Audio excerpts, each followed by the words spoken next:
Hello everyone, আসসালামু আলাইকুম। Welcome to our channel Shaibin and blogs.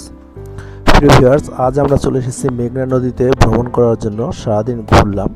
বিকেলের সেই স্নিগ্ধ বাতাস আর সূর্যর যে দৃশ্যটি আর কি পানির মধ্যে পড়ে, সেই দৃশ্যটি আপনাদের সঙ্গে শেয়ার করছি। আশা করি আপনাদের ভালো লাগবে।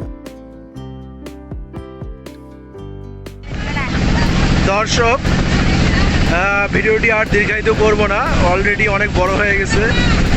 আমরা এখন নদী ভ্রমণের যাত্রা এখানেই শেষ। নদীর পাড়ে চলে আসছি, এখন বাড়ি ফেরার পালা। সন্ধ্যা হয়ে গেছে, কিছুক্ষণের মধ্যে আজান দেবে। আর আমাদের ভিডিওটি যদি ভালো লাগে অবশ্যই লাইক, কমেন্ট, শেয়ার করে পাশে থাকবেন। আর নেক্সট ভিডিও আসা পর্যন্ত আমাদের জন্য দোয়া করবেন। আল্লাহ হাফেজ, শুভ সন্ধ্যা।